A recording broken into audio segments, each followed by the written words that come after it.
when they find out it's the last comedian. They're like, thank God, get me out of here. Okay.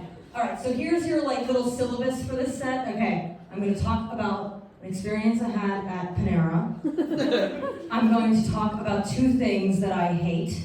And then I'm going to tell you a story about how my brain works. All right? On board? Okay, good. Awesome. Okay, so Panera, I love Panera because they have the best soup in the entire world. It's called the autumn squash soup, best soup in the world. It's like, yeah, we've got some fans in here. These people know what this is. Are you a J-Woo student, perhaps? Because only J-Woo students know how perfect this soup is. It's like the perfect mixture of sweet and salty, nutty and tangy. It looks like a health food, but it has the consistency of sludge. It's perfect. And I love soup. I love soup so much because I'm trying to transition myself to an all-liquid diet. Because when I'm 100, I want to still have perfect teeth. So that when my grandchildren ask me, Grandma, how come you have such perfect teeth? I'll tell them it's because I stopped chewing when I was 20. So I love soup, and Panera has the holy grail of soup. It's the autumn squash soup I can recommend. Okay.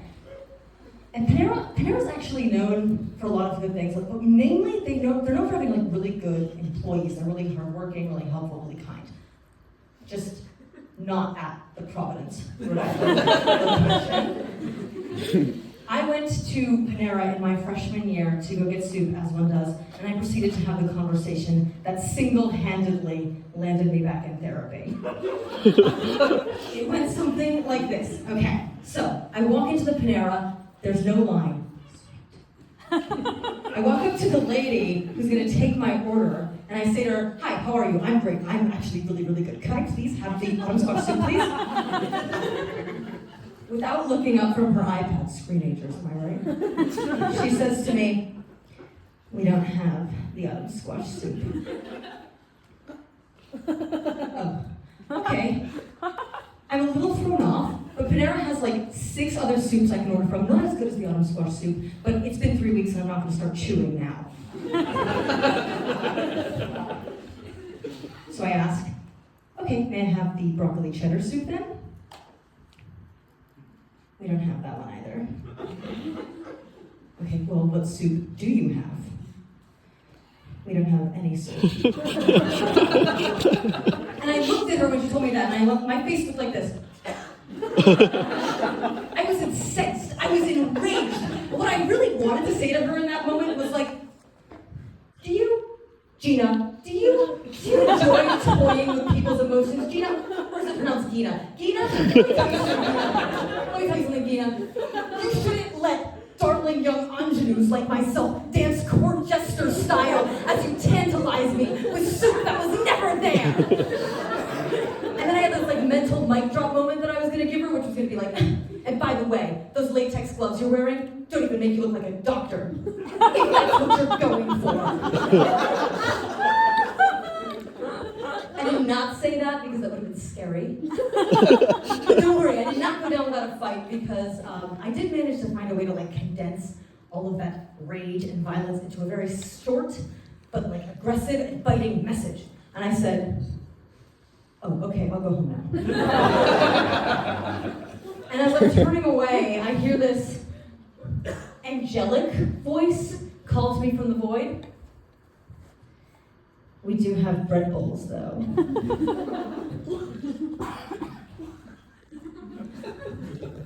"Do you have soup with the bread bowls?" "Yeah."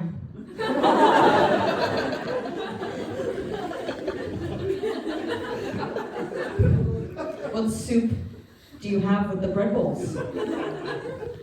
"All of them."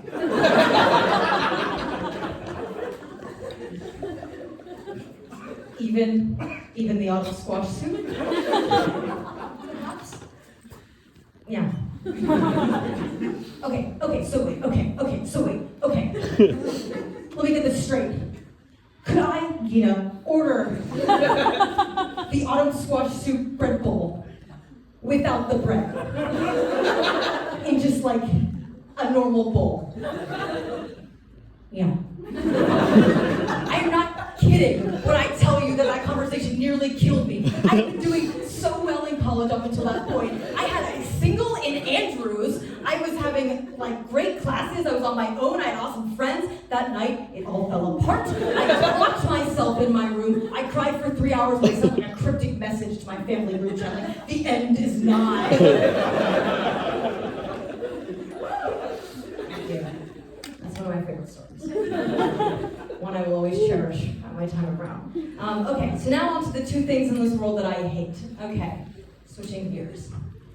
There's actually nothing that ruins my day faster than seeing a person jog past me on the street wearing a shirt that says, "No excuses."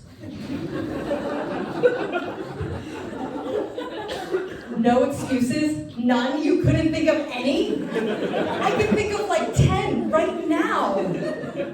Like, here are a list of all the excuses I came up with not to exercise this week. It's too cold. It's too hot. It's tempered and a beautiful day out, so why ruin it? The other thing I hate is geometry. I hate geometry. Stupidest subject in the world, genuinely. Like, in geometry, they're always just like, prove that's a triangle. No.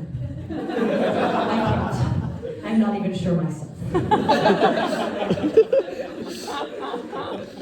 Okay. So, I did leave a little space in my set to have like an extra story. We can do it or we don't have to. Yeah! I'm signing up for 2 stories. This is a long-term investment, okay? Okay. A couple months ago, Hillel was having a free wine tasting, and I decided to go. What you need to know about me and my relationship to wine is that I like Manischewitz, and I think everything else is yucky. And I knew I wasn't going to have a good time, so I made sure that this was the worst experience for everyone else involved. At wine tastings, they ask you a lot of rhetorical questions like, can you taste the oak in this one? And you're supposed to be like, yeah. Can you feel the hands of the Italians that quench the grapes? I decided that as an experiment, I was going to answer every single rhetorical question. And not only that, but I was going to provide like color commentary. So this guy was like, can anyone tell me what the aftertaste of this is? I'm getting like flavors here. What am I getting? And I'm like, yeah, aftertaste of hope. Getting that. He asked, what does this one smell like? Is anyone getting like a deep mahogany? And I was like, no. I'm getting a swimming pool locker room. At like the YMCA specifically on 92nd Street. Yeah. Very deep childhood memory.